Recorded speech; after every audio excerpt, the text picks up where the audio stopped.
So hi everyone, it's Liam here from U.S Sports Scholarships with Paul Forrest, our head of track and field. Really appreciate your time. On this seminar, the purpose is to run through a high-level introductory overview of the process of looking to both study and compete at track and field out in America. That being said, we've got some slides here to run through that will hopefully work in here. Paul, is that working all good with you? Yeah, I can see those. Great, thanks. Perfect. So I won't go into full screen mode just because on previous ones we've then actually lost some of the capabilities. But yeah, look, obviously if you're joining us, you know that we're US Sports Scholarships. We work across a variety of sports, but obviously we're here to talk about athletics and track and field. And no better time to do so just following the Paris Olympics. Before we get into the content, Paul, I don't know if you want to share some insights because you were fortunate enough to be over there. Yeah, I mean, inevitably, it's the world's best stage to go and see any form of track and field athletics, and the performances were astonishing.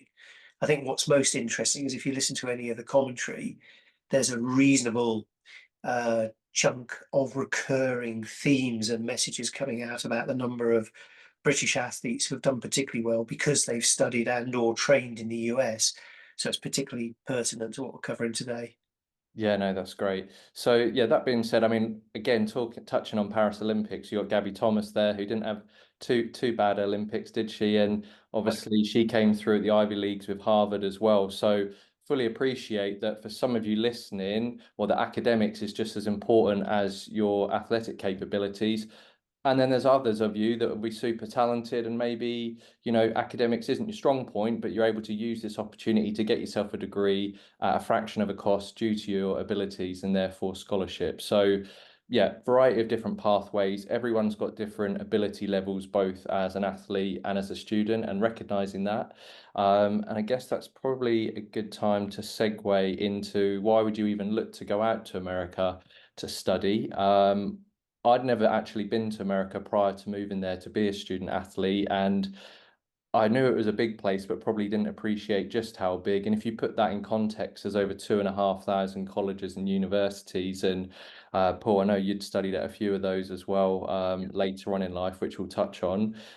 In terms of finances, it's a massive factor. It's not one to be ignored that pretty much everyone in America as a student athlete is paying significantly less for university than if they went to university in their homeland. Again, we can touch on that. And if you put that into a financial perspective, over 800 universities are offering over $30,000 in athletic scholarship every year. So it's huge business. It's something that's been in the media a lot as well, because essentially the NCAA, for example, as a governing body, is a huge corporation that's making billions of dollars every single year. And it's only kind of now that people are saying, well, hang on a minute, that's a bit unfair on the student athletes who are only getting scholarships. And again, we could do a whole nother seminar on how social media has influenced that and name, image, likeness, but we'll park it there for given the time constraints. But again, going back to the academic standpoint, just Google top 100 universities in the world. You'll start to see that majority are American. Paul, again, we'll touch on it later on, but obviously you had time at Harvard as well. So there are phenomenal universities in there, but there's also universities that aren't going to be better than some universities in the UK. So it's all about finding that one school that ticks the boxes for you both academically, athletically, and as a family financially as well. Don't really need to re-educate anyone on the fact that it's the closest thing to being a professional athlete without actually being one. Again, if you take the actual track, for example, America don't tend to do too bad at the Olympics as they did again this year, albeit, I mean, you could argue that as well, but they always seem to get a good medals haul. So they are producing, future professional athletes and top gold medalists as well. And again, opportunity to be in some of the greatest cities in the world would be pretty biased, but Chicago, for example, where I was in 4 years, for 4 years, was definitely one of my favorite cities in the world. I absolutely love it. So financially, it can make a lot of sense, but also for those of you listening that are younger, without sounding like a boring old man, without, you haven't got kids, you haven't got a mortgage, you've got no responsibilities other than to look after yourself. Well, treat yourself and develop yourself as an athlete and a student within the American education system. But Paul, I don't know if you wanted to add anything on that about obviously your experience as being a student in the States as well. Yeah, I think the key thing is that a blind spot to most people is probably just how professional the collegiate athletic system is. And I suspect it's probably not unfair to regard it as almost equivalent to being a professional athlete in other countries. And certainly the level of competition is that much higher because it attracts the best talent from around the world. So I think that's one of the key blind spots, and you certainly feel that when you're there and when you're working with people in that environment. It's not like a local athletics club. It is run like a very slick professional operation. And as Liam said, because of the quantum of money that is pushed into the NCAA divisions, you find that you've got always got good people to race against. You've always got good people to compete against, but you're learning from being with them. You're learning by being near them, and you're learning from the coaches that surround that system. Because for many of them, they really are the best, and they're producing Olympic medaling athletes. That doesn't mean we don't have them as well, but there are probably more over there who are readily accessible at college age. Yeah, no, totally agree. I think you make a great point because I know everyone will ridicule America when they win, Major League Baseball and say they're world champions. But actually, when it comes to college sports, I think they are the world's best. And so, to your point, if you're looking at your power of 10 rankings and you're saying, I'm in the top 100 right now in the UK, remember that that might not make you in the top 100 globally. And therefore, there's different benchmarks because it's so competitive for limited places. And for Paul and us as a team, if we're essentially promoting you as a product to the coaching network, there might be people with better grades than you, there might be with better times and performances than you, and there might be people with more budget. So I know obviously you've got to have self-belief in yourself as a student athlete. And for us, we work with select amounts. So you're going to be a top level athlete, but just recognizing that it's a super competitive place. That's something that I definitely underestimated when I went out to America. But yeah, no, that's a really good point. I mean, again, don't need to spend too much time on this because I think if you're serious about track and field, you're fully aware of the facilities in America, you're fully aware of the collegiate system and how professional it is, which we've just touched on. I mean, the purpose of this slide is to say that a lot of people do get fixated on NCAA Division One. Fully understand and appreciate why, because to get that status, you need certain facilities, student body, teachers, campuses, etc., that everything that comes with that. But I'm always open-minded to it because you will find that there are some Division Two programs that will have better track and field facilities or coaching staff than a Division One. So key purpose is whether you go to, and we'll talk about the different divisions, whether it's NCAA, NAIA, or even junior college, if your grades aren't, at the place they need to be, or even U Sports for Canada. As you can see, there's phenomenal facilities out there. Paul, I don't know if you wanted to touch on the facilities aspects and how that compares to maybe some of the UK universities. Yeah, I mean, very, very high-end professional facilities and generally more of them. So you find that there's typically more capacity, which supports and sustains larger teams. So you've got access to some state-of-the-art strength and conditioning suites, you've got rehab suites, altitude centres. So if you look at the UK, we've only really got one or two high-altitude training areas, and they're indoor ones that are simulating high altitude using hypoxic chambers. Over there, they've got pretty much standard in a lot of the NCAA Division One and a lot of the Division Two facilities. They've got those hypoxic chambers, but they've also got regular camps that they're running in places like Colorado and the like, where you can go and experience high altitude firsthand. So yeah, very, very good facilities. The tracks are second to none, and you'll see them coming up on things like the Diamond League circuit just because they are so good. Yeah, no, that's great insight. Again, don't want to, bore people by a slideshow here in terms of the different governing bodies. We kind of touched on it, but essentially, if you're listening to this, and we'll talk from an English education system perspective, if you got above fours as an average, and again, pretty good timing because we've had A-level results day and just yesterday at the time of filming, is that if you're getting above a four average on your GCSEs, you would be academically, you should be fine going to a four-year university. So that would be the NCAA or the NAI, the governing bodies. Or if you're listening to this and you were below fours, don't panic because it might seem like a lot of the conversations about four-year universities, but two-year junior colleges or community colleges, they can be an excellent platform because when you start there, your grades start from scratch. They do still have really good facilities. Mind blowing if you compare that to what you would perceive as the college system in the UK. But remember that this is still your training to get an associate's degree. So essentially, you do 2 years here and then you would get your associate's degree. We would then transfer you over to an NCAA or an NAIA school for your final 2 years. A lot of people then get confused, think it's a 6 year journey. It's still 4 years. And without jumping too far ahead or confusing you further, the minute you finish high school, whether that's college, in the UK, typically BTEC A level, you've got a 5 year clock to compete 4 seasons in America. So that's why it would be 2 years at community college. And then you would top that up to a full degree at a 4 year school. And remember, look, the journey's about where you finish, not where you start. And so is the degree. So it wouldn't say Paul Forrest, brackets, he did 2 years at another school. That degree at the end is the same as an athlete that's been there for 4 years. And the reason why I mentioned that, and Paul, you'll be better placed to discuss this, is athletes develop at different times, and athletes can progress in different environments. And I'd like to think within the American environment, with the right coaching facilities and nutrition, everything that goes with that, they might see that by the second or third year, they're a completely different athlete. But yeah, I don't know if you want to add on that at all. Yeah, I mean, look, track and field athletics is a late specialisation sport. We know that from all of the research that's been done and experience over the probably over the last 20 years in particular.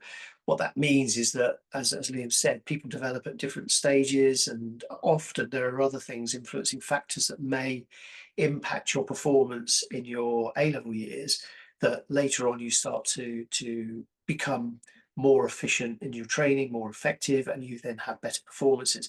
And it could just be that you had a lot of pressure during your A levels. That pressure starts to ease off when you get into college. And as a consequence, you start to come to the front as a very competent athlete. The coaches are very alert to this. They're very aware of this, and they can work effectively on the basis of spotting potential and bringing that potential out. So you start to see people rising up through that hockey stick curve of performance. Yeah, no, that's great. And yeah, I don't want to spend too much time on this, but essentially you can see there are loads of schools. So in fact, that might be a good segue to go on to this. Appreciate you might not be able to see this great, but remember you can download these slides from our website as well. The key purpose of this slide is to let you know that there are over 1,000 men's and women's track and field programs in America across the governing bodies that we mentioned there. So therefore, again, they're all going to have different pros and cons for whether it's location, what they specialize in academically, or what their track and field record is like as well. Quite an interesting and topical one is that you might have seen in the news recently at the time of filming is the NCAA have increased their roster scholarship pool sizes quite dramatically when it comes to track and field. It's gone from 12 point something up to 45 on men's and 18 to 45 on the women's. We're just going to have to see how that impacts and evolves the landscape for all college sports, because remember, as a coach, you could also fill a roster full of walk-on athletes that aren't getting any athletic scholarship at all. But again, the key message is that there are limited places on a track and field roster, and you've got a multi events. So again, it is competitive for those places. But yeah, Paul, I don't know if you wanted to add anything on that at all. Yeah, as Liam said, it's all about the very best potential, the very best athletes, and it is a limited number of slots, and there's a lot of people who will be going after these. What they are ideally looking for are versatile athletes who are prepared to be coached. They're looking for people who respond well to coaching, and they're looking for people that they would regard as, there's an expression I often use that sort of encapsulates this, part of the solution rather than part of the problem. And if you fall into that camp, then you put yourself at the top of the list. Yeah, no, that's great. I mean, one thing, this might just be a general observation from clients that we've placed in the past, is often I find that American coaches want athletes that specialize in event as opposed to being Yeah, an all-rounder. And that's no dig if anyone's listening, they're a heptathlete or, but when we have placed previous heptathletes, for example, they've got to year two and said, actually, I'm going to specialize in throwing. And we've even had athletes that have moved on to what I would perceive better Division One programs as a result of specialising. I don't know if you want to agree yeah. or disagree with me on that one. No, I think some of that though comes down to the amount of budget that's available in some of the colleges for coaches and their squads, their coaching staff, and the team support that they have. Yeah, It's often easier to say, okay, look, I've got a 100 or 200 meter sprinter here, and I've got that person's going to drop into a squad with another 15 or so. I've got a big support mechanism around there compared to maybe one coach or a coaching assistant around the multi-event team, and as a result, it's often easier to get in, I think, through one pinpoint or showcase yeah, event, and then start to work out from there. It doesn't mean that they won't appreciate it when you get there, but yeah. it sometimes means it's a little bit easier to get in if you're a superstar in one or a small number of event groups rather than a solid performer in four or five Yeah, or I guess it uh, also comes from they've got such an array of coaching staff that yeah. specialize. They'll have a throwing coach, a multis coach, a hurdles coach, which is great, right? Because that's how you're gonna, Yeah. improve individual perspective. I don't know how much people want to hear about exams, but I guess the key point on this slide is that pre-COVID, if you wanted to go to a four-year university, it was compulsory. You had to pass the entrance exam. Now, because of COVID, it wouldn't have been a great idea to get a lot of strangers into a room to take an exam. So they've actually dropped that as a requirement for the collegiate governing bodies. However, Ivy League schools, no surprise, are some of the first to reinstate that, probably because everyone who applies has a 4.0 GPA anyway. So it's another differentiating factor. But also, guess what? College Board makes a load of money out of people taking the exam. So fully expect that one to be rolled out again soon, maybe by the time you're watching this. So the key thing is it is worth doing, and if it's worth doing, it's worth doing properly. We've got practice exams with answers, we've got videos, we've got helpful resources, we've got partners that can give tuition. But whereas pre-COVID, I'd have said it was like a 7 out of 10 importance if you're not looking well across the board. Whereas now it's a lot less than that, unless you want to go to an elite level academic institution. It is worth doing, and also, we still recommend it if you're going to a four-year school, because even though they might not need it to be eligible to compete, it doesn't mean that that individual school you're looking to go to can't give academic scholarship based on your score. Um, but yeah, Paul, I don't know if you had anything to add on that one.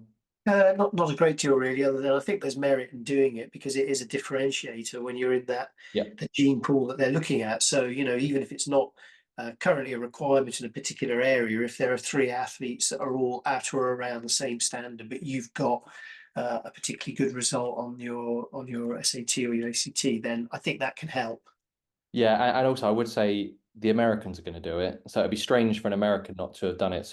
And also it's for some people, and it was for me, actually good experience to get used to an American style standardized examination that you're going to get peppered with the minute you get there. So yeah, it can be beneficial. But also don't worry about it too much, because obviously they're not going to make it so difficult that it's not designed for people to fail. It's designed to see at what cut-off point they are. Again, don't want to spend too much time on telling people about us. The fact that you're listening to this, hopefully you're doing your research and you've read up about us. But essentially, long story short, is we started the business almost 15 years ago because me and three of my colleagues had a bad experience using other companies where they were high volume, didn't care on quality. Therefore, we all made every single mistake you could along the way. Ended up at schools that weren't a good fit for us. Now I've got no regrets. So it's not cry me a river, because I went to a school that's $50,000 a year for 4 years and came out debt free and absolutely loved it.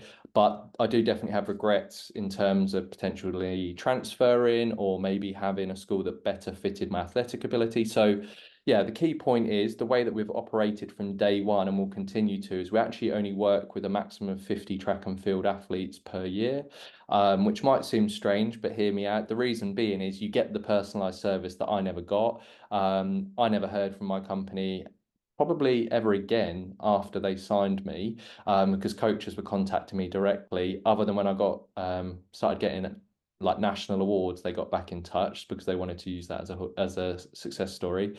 So I politely told them no on that one. And then, so with this model, you as an athlete benefit because we might be working with only 4 or 5 athletes that specialize in your event, And then selfishly, coaches will always want to work with us because they know that we've kind of done their job for them, in that we're searching the best athletes worldwide and presenting them to them. So that model always, be in place for us. We are experienced in the sense that we have studied and competed at American universities, and we do work with every single American university that has sports scholarship opportunities. And we must be doing something okay because we've placed over 2,000 athletes now. So I guess I think actually I was going to say as a segue to kind of alluded here, I don't need to go through each point, but from an academic perspective, as a team, it's a bit unique, graduated with above 3.8 GPA. So I think there's value in that. So we're here as academics, not just athletes as well.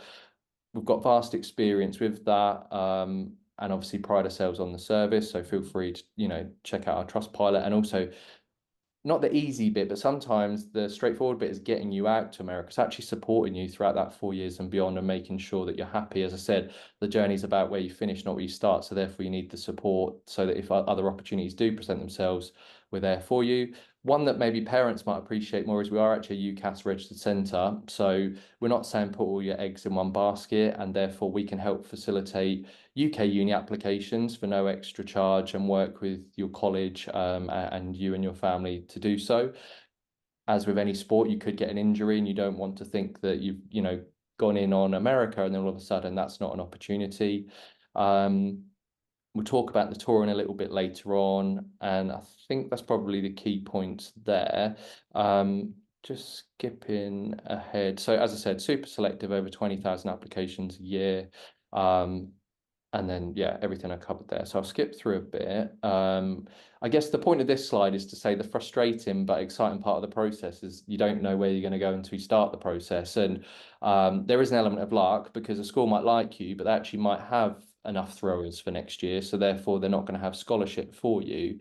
I mean, I didn't even know Chicago was in Illinois. I didn't realize that was a state. So my knowledge was very poor. But if you say, look, we've got an East Coast preference, then obviously we can investigate, explore those options first.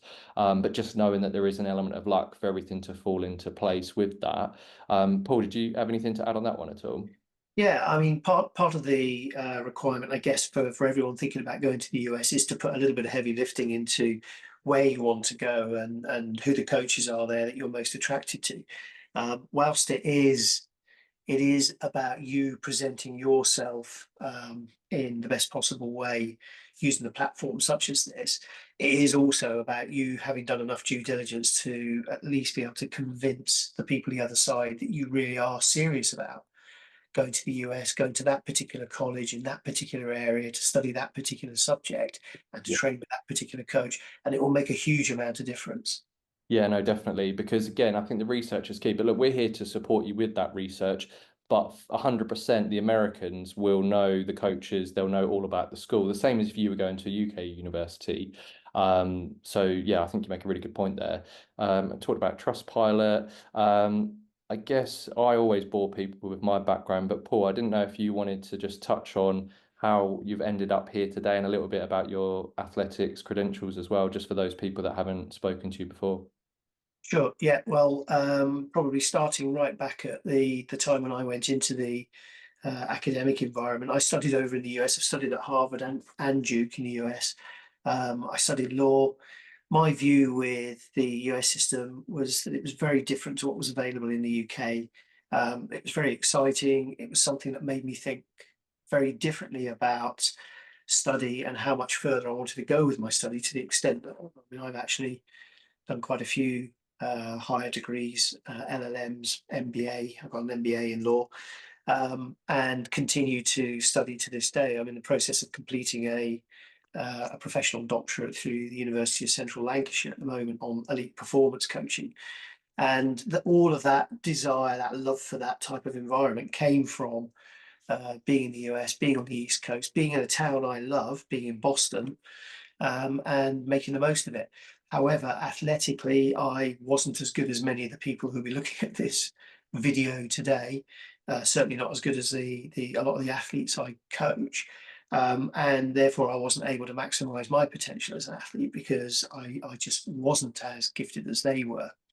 Having said all of that, I've kept my hand in. I'm an active ultra runner, and when it comes to coaching, I'm qualified in the UK to coach jumps, throws, speed, and endurance. I coach endurance and speed and hurdles, sprints and hurdles at event group level. I'm just about to come up to my third time as a team coach for England Athletics at the National School Games. I've coached international level athletes, and I thoroughly enjoy it. It's part of my passion in life, and it's not just because I get to travel. It's because I get to work with some quite amazing athletes and watch their long-term development, and that for me is a real gift. Knowing some of them will then end up in the US, which is a very different system, a system I'm intimately alert to and aware of because I did coach training over in the US as well with the US ATF. It's given me an insight into other ways of doing things, and I bring the best of what I see elsewhere into play in the UK, and that's one of the reasons I think I get good results with my athletes. Having said all of that, um, I know how much athletics has moved in the last 30 years, 20 years, and 10 years. And therefore, I know that some of you who'll be looking at this now will be being exposed to some of the very latest thinking and use of data and technology in and around track and field training, coaching, and long-term athlete development. And I think it's a really exciting time to explore going to the US. Being somebody who has been out there and done it, I have no regrets in terms of what I did in the US. And as I say, I still go back to Boston on a regular basis now just to visit the old haunts and to make the most of the East Coast. Yeah, no, that's great. Really appreciate that. So I stopped sharing the slides there because I was just trying to see. Right, I'll just go back to that now. So yeah, really appreciate the insights there. So as I said, like we definitely know what we're doing. We've got huge experience, not only helping athletes that are in America, but having, studied out there ourselves as well. So we work with a variety of obviously across different sports, obviously all of the governing bodies and the colleges within that. Obviously, one thing you didn't mention there as well, Paul, is obviously you've got your own athletics club, the Beagles as well. I don't know if you want you want to touch on that too. Yeah, we've been around since May 2022. We've got over 500 members, 340 on the waiting list, and we've got over 60 national and international medals won in the last 2 years with our athletes. We've got a lot of people who are in the top five, four, three, two, and one positions in power of 10. But we've also got people who are in ranked second in Europe and third in the world on the World Athletics rankings. So we've got some very high performers in there. And again, as I said earlier, a lot of that is because we've created a blending coaching model on the basis of taking some of the bits we like from our own personal experience in the US to bring them to bear in the UK. Yeah, no, that's great. I mean, in terms of what we offer for athletes, again, we'll go through this very quickly. Again, encourage people to go on the website if they haven't already, USSportsScholarships.com. Feel free to apply on there. You'll see the different ways that we can help your journey from where you are now to going out to America and ultimately getting a degree out there. For those of you that are listening, that maybe 14, 15, because one of the key messages, I guess, is always good to get across to athletes is it's kind of never early to start the process of looking into America. I mean, I actually went out to America when I was 20, which is probably the latest I've ever known anyone. And the way I was able to stay eligible was because I actually did a BTEC and followed by an A level, followed by a gap year, whereas most of our athletes would go out once they've finished their A levels or BTEC. But if you're younger, you can start the process as an academy athlete. It's less commitment, and also, again, without boring too much on the detail, but as of June, 2 years prior to heading out. So, for example, if you're now about to start your BTEC or A levels, and which would complete in 2026, coaches can actively recruit you already as of June 2024. So, these coaches will look well in advance. I know, and Paul, you'll know there's coaches that are actually done with their recruitment for 2026, because don't forget, they will know who the best American athletes are coming through at a very young age, and they will want a verbal commitment from them early so that they do not lose out on them. So I know it can seem quite alien, the idea of thinking that early. I know when I was that age, I didn't know what I wanted to do next week, let alone in 2 years' time. But if you're an American track and field athlete, the only place you're going to go post high school is to an American college on a scholarship. It's as simple as that. So that's what you're up against. So again, we can always hop on a call to explain the differences. But what I'm getting at is until the 2 years prior to going out to America, our academy athlete package and our premier athletes, so the one of 50 athletes we work with each year, those packages are actually pretty much identical until you get to that point.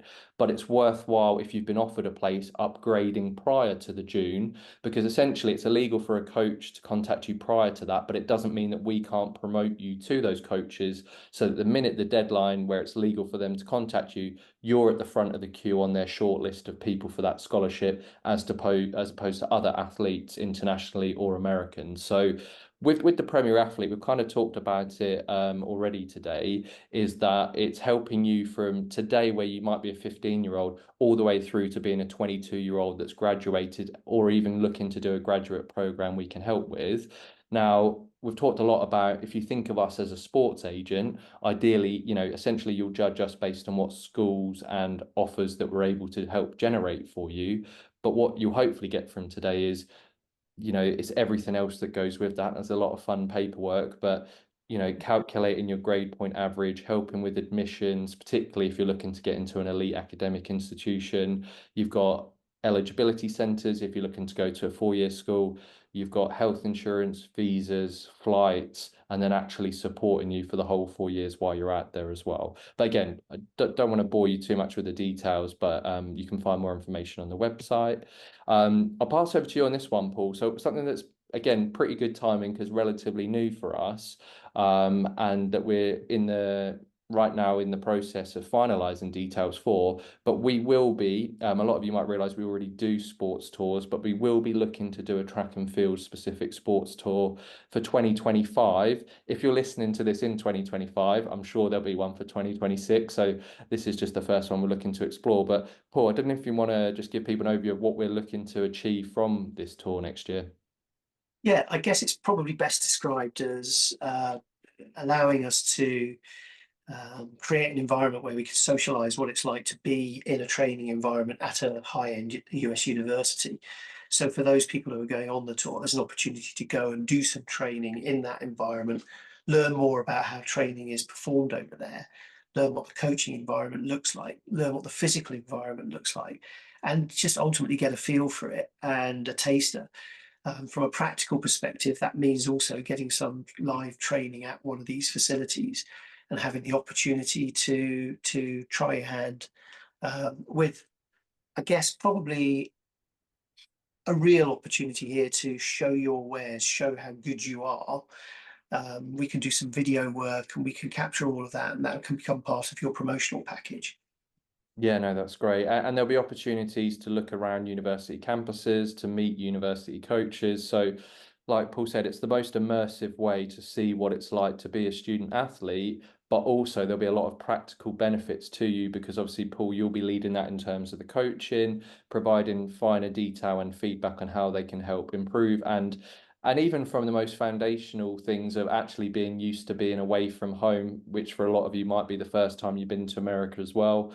Obviously, we did a tour to Vegas in February recently, and over 50% of the tour members had never even been to America before. So it can be a great experience for that as well. So for more information on that, feel free to go on our website. There are limited places, of course. So happy to have a call with that, but I would register your interest sooner rather than later. Outside of that, how do we go about generating this interest? So, well, first and foremost, we have a coaches website that's accessed by over 800 coaches across all sports every month. So our athletes get organic interest that way. And then beyond that, it's not rocket science what we do, but we've been doing it a long while, almost 15 years, is we have, we know these coaches on a personal level. I pretty much live on WhatsApp, but it's messaging these coaches, having calls with coaches every single day. And look, recruiting needs also change because maybe they didn't think they needed a 400-meter hurdler, but the one from this year has done so well. She's got herself a transfer into another school, and now they've got a full scholarship available. So it's ever evolving. For those of you that are football fans, unlike that where there's set transfer windows and that's when the activity happens, this is pretty much all year round, because even in the quiet periods, coaches will still be looking through potential recruits as well. So this screenshot here is just well, actually, this one isn't the coach's website. This one is for you as an athlete. You've got an online portal which has got everything you need as a future student athlete. So we've got strength and conditioning programs, nutrition, we've got the SAT practice papers, we've got this university database. So you can obviously, like Paul mentioned, love in Boston University, you can watch the campus video, learn more about the school. We appreciate there's something called Google, but this is something that I would have loved back in the day, to be like, okay, cool, Alabama State have shown interest in me. I'll look them up, I'll watch about them, and I'll watch other schools as well. And again, regardless of what package you're on, an academy or premier, you get access to exactly the same resources. So we've just talked about that there. This was what I was jumping ahead of myself a little bit. This is what a coach would see when they log into our website. So I'm going to be looking for a 400-meter hurdler female for 2025. And as example, here's Amelia's profile with not only her competition video, but her training video as well, which we can put together, we can provide feedback on as well. Because as much as it's not fully subjective with track and field, because they're going to want to see your times and consistent performances, if I'm a coach and I could say, well, Amelia's hitting the times we want, but I've watched her video and her technique is not right, that can almost be a win for the coach, because they think, well, in our system, we can actually get even more out of her. So I always think with track and field, it's always a bit of a win and win, in that if you're hitting the times and your technique's not right, then there's Yeah. more potential for improvement. Whereas let's take football or rugby, if your video's not good, there's not really much else that they can go off really, other than what your playing history is. But Paul, I don't know if you want to comment on kind of the importance of what the highlights can give for a coach. Yeah, I mean, you realistically, you're always trying to do that matchmaking process where a coach can look at how you operate at the moment, what your movement patterns look like, what your training involves, what your drills are like, and they'll take a perspective on, well, I think maybe a few things in here that we can work on. There's certainly some improvement opportunities. And if you're that good now at achieving this standard now, imagine what it could be like with a couple of years training and dealing with some developmental work around those weaknesses that we've identified from the video. Yeah, no, exactly that. So look, I'm sure this all sounds amazing. I know I was excited when I first heard about it. I was thinking, what, I get to compete every day in America. The weather's much better than back in England, and I'm going to potentially come out debt free. All sounds great, but obviously what we cannot guarantee, which again you'd have got when we discussed earlier about not knowing where you'll end up, is we can't guarantee what offers will come in and what that will look like, because ultimately that decision does rest with the coach. However, we've been doing this long enough, and with our selective approach, we're able to ensure that you've got the optimal chance of getting the best offers for you from the schools that are right for you. And a lot of that also comes from knowing you on a personal level. So we will know you and your family. We will give you a questionnaire when you start the process to identify what are you trying to get out from this. Quite a big question maybe for a 17-year-old. But by knowing what you want to get out from the process, we can make sure that we deliver the right school for you. And look, there's still a lot that's down to you as well, because for those of you that are still studying, your grades are going to impact your grade point average, which is going to impact your academic scholarship and therefore how attractive you are to a coach. Because as a coach, if I have to give you less of my athletic scholarship and still make it work, selfishly, that's what I want to do as well. How you get on in entrance exams, and also Paul and I have got different preferences on schools, and you and your family will as well. So as much as me and Paul might say, look, we think this school's right for you, we know the coach, we think this will be, good for you, your development. You might actually not have that rapport with the coach and feel like, actually, I can't see myself improving, or actually, I like the coach, but I don't think the school's right. So ultimately, we're here to present options and guide you, but you will be the one that's out there for 4 years. We've got loads of success stories on our website. Feel free to check them out. Examples here of some track and field D1s, all got different stories, backgrounds. Amelia's is a great one because, like I mentioned earlier, she is somebody who was a heptathlete who's now specialising in an event, and that has enabled her to go from a Division 2 program at Bridgeport to Purdue University, which is a Division 1. So it's all about that development. And yeah, we've got various case studies, both male and female, on that, and there's various sports in there. I did tell you it would be a whistle-stop tour of what that looks like, and hopefully that's been beneficial. Just run through some top FAQs, and then we'll have some final thoughts for that. But appreciate you listening. So if you want to find out if you're eligible, sorry parents, you're probably not. But for athletes, if you're aged between 14 to 19, or even don't forget that you could do an undergraduate in the UK, potentially be 22 around that age and go out and do a master's degree in America, something that James and Adam in our team did. But typically that age range, feel free to apply. We can review that, get back to you within probably 24 hours, and give you a honest opinion of whether we think you'd be a suitable candidate, or we will give you honest feedback on where you need to be at to do that, because a lot of you will have time ahead of you to improve on where you're at. Highlight videos, again, don't need to discuss that now. You could take a gap year as well, which I did. So you could finish your A levels, do a year of traveling or working or finding yourself or whatever you want to do at that time, and then you could go out to America afterwards. But you don't really want to be having longer than a year, because then that's when you'll come into eligibility issues. We've talked about exams. One thing we often get asked, and there's a misconception that people think you have to study something sports related. You do not. I did business, but we've got people doing architecture, engineering, psychology. Obviously, if you pick something quite niche, like I want to do marine biology or be a zookeeper, then just realize that there's going to be less schools that offer that than if you pick something quite generic. Ideal time, I know it seems mad. I actually, when I look at a year and a half, I think that's leaving it quite late. But I know that if you're listening to it, you're like, what are you on about? That's ages away. But I would actually stick with the 2 years in advance is probably the ideal time to start the process, or maybe three at a push.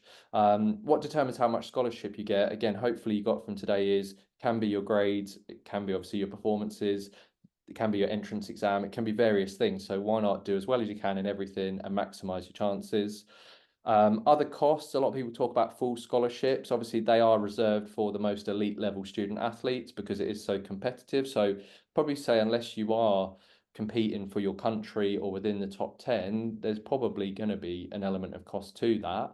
But again, we can talk about specifics because everyone has different individual attributes. One way that can be helpful with that is then working on campus. So again, conversation for later down the line for people, but I worked on campus. I wasn't a millionaire. I was earning about $5,000-6,000 a year, but that did then help some of my remaining balance, food, spring break, flights home, all of those things as well. So that can be quite key.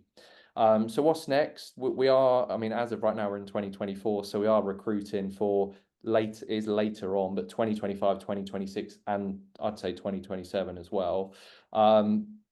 And yeah, hopefully you found that beneficial. Again, we covered a lot of content there, but Paul, I didn't know if you had any kind of concluding thoughts or comments to any aspiring student athletes that are considering this route. I think it's a great place to go. It's a great system in which to study, and the prospects of leaving education with a bachelor's degree and absolutely no student debt has got to be something which puts it at the top of the list. Yeah, no, completely agree. And that's what I always say to people, even if like I wasn't on a huge scholarship and as in America, better climate, better facilities, able to develop as an athlete, and I would argue again bias, I had a better education experience. It's almost like too good to be true. But again, that's also why it's so competitive. But Yeah. look, really appreciate everyone. If you've got to this point, unless you've skipped, thanks for listening all the way through. You can see Paul and I at a lot of events, particularly throughout the UK. Hopefully, we'll see you at those, if not on the tour for next year, which we're super excited about. And yeah, hopefully speak to you soon.